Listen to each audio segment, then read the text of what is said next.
¿Tienes tiempo? Bárbaro.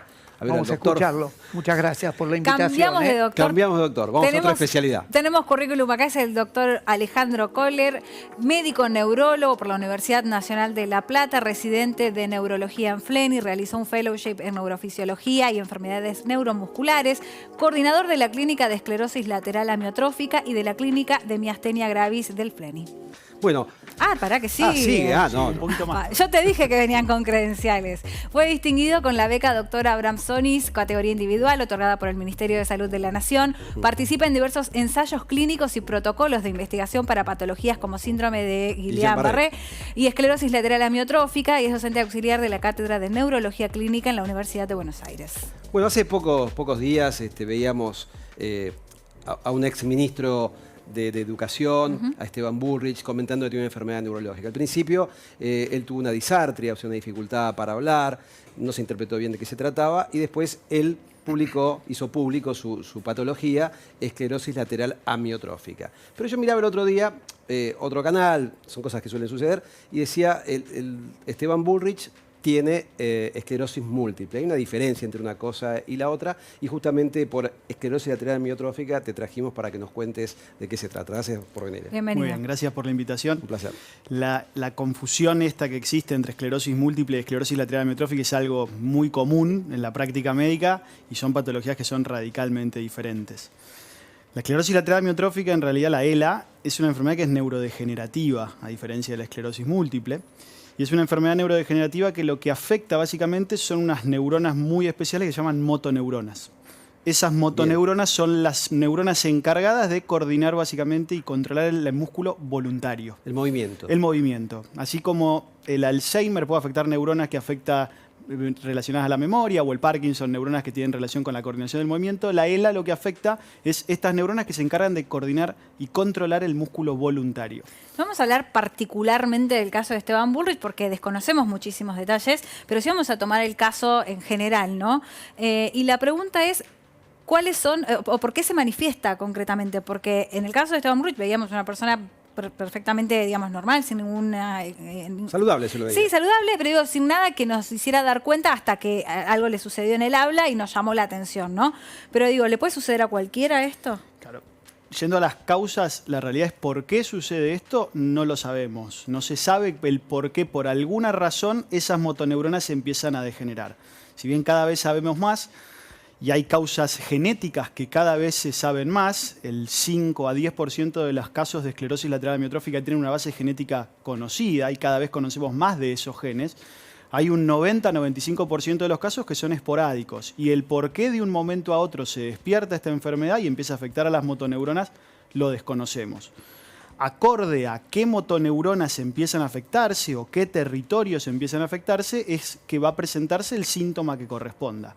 A veces las motoneuronas que se afectan son las que se encargan de controlar los músculos que se encargan del habla, de la articulación de la palabra, de la respiración o de los músculos faciales, y eso es lo que se llama esclerosis lateral amiotrófica vulvar, cuando comienza de esa manera, a diferencia de lo que es quizá un poquito más frecuente, que son las formas espinales, o cuando esas motoneuronas empiezan a afectarse más las que controlan los músculos de los brazos o de las piernas. Bien.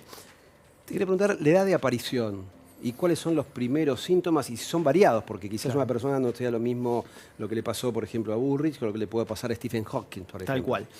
La edad de aparición varía. Esto no hay que perder de punto de vista que es una enfermedad muy heterogénea. Entonces, si bien hay una edad media de aparición, las potencialidades son muchas.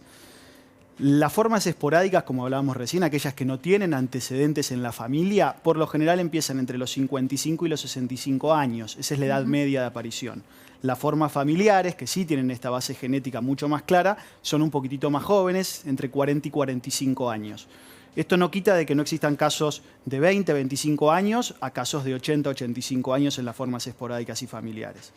Y con respecto al síntoma, como decía recién, es de acuerdo al síntoma. A veces es la disartria el síntoma, cuando son los músculos del habla los que se afectan, entonces el paciente comienza a tener problemas para articular la palabra, arrastra algunas letras y demás, y empieza siendo muy sutil, que a veces el propio paciente no se da cuenta, o incluso se dan cuenta de afuera y el propio paciente no. Perdón, pero ¿eso tiene que ver con los músculos o Exacto. es de neuronales? Eso tiene que ver las neuronas, pero el problema no está en el músculo per se, el problema está en la neurona que controla ese músculo, que le da fuerza a ese músculo voluntario. Para hablar usamos músculos voluntarios, pero no hay un problema en el músculo per se.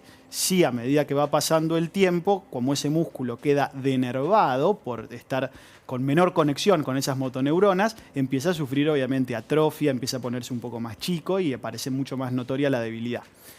Si esto aparece en un brazo o en una pierna, la traducción clínica va a ser la falta de fuerza en un brazo o en una pierna, y la que tiene esta enfermedad, que es una enfermedad que es progresiva. Quería preguntarte eso, ¿no? Porque, por ejemplo, la esclerosis múltiple a veces los síntomas comienzan y la persona recupera.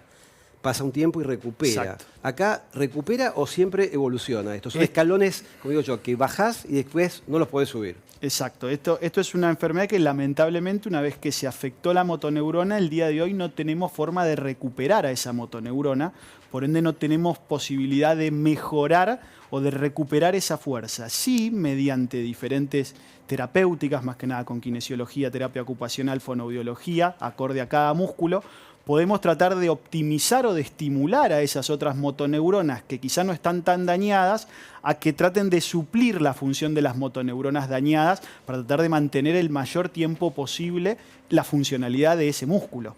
Pero una vez que hay debilidad en ese músculo, hoy no existe un tratamiento para recuperarlo y regenerar esa motoneurona. ¿Pero hay medicaciones que se puedan utilizar para algo en esta enfermedad? Sí, hoy el tratamiento farmacológico en esta enfermedad, básicamente la función principal es tratar de enlentecerla, tratar de disminuir la velocidad de progresión de esta enfermedad.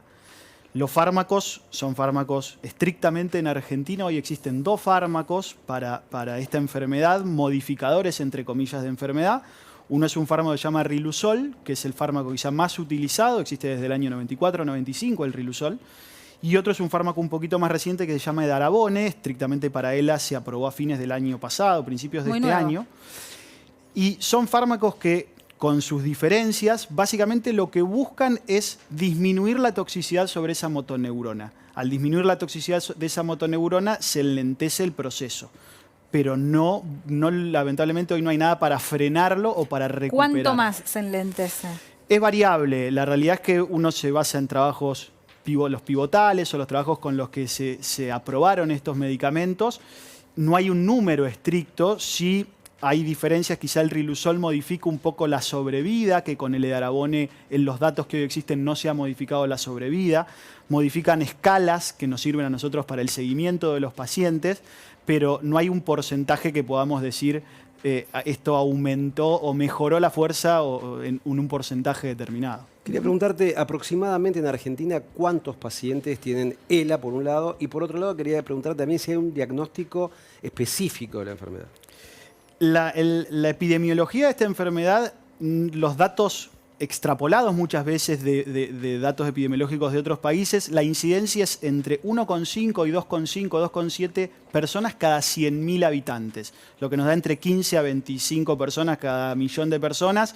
Y si hacemos números en Argentina, para un promedio de 45 millones, tenemos entre 800 y 1.200, 1.300 casos nuevos por año. Esa es la incidencia. Y la prevalencia es un poquitito más grande. Yendo al diagnóstico, algo que no hay que perder de vista es que esto es una enfermedad donde el diagnóstico es clínico. Bien. No hay un marcador en la sangre, en un líquido cefalorraquídeo, en una biopsia, en una imagen que sea específica y categórica para decir que un paciente tiene esclerosis lateral amiotrófica. Y el diagnóstico es básicamente clínico. Lo que utilizamos son lo que vemos básicamente en el examen físico del paciente, la evolución de ese paciente y métodos complementarios que nos ayudan a descartar otras causas y a corroborar cosas que estamos viendo en el examen físico.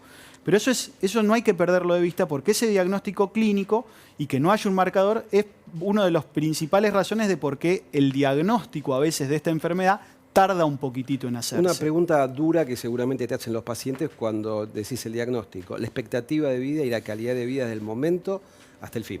Claro. El promedio de vida es difícil podemos poner un promedio que es estrictamente 3 años aproximado, pero es tan heterogénea Claro. esta enfermedad que hay casos que son un poco más rápidos que 3 años, pero hay casos que son también muchísimo más lentos.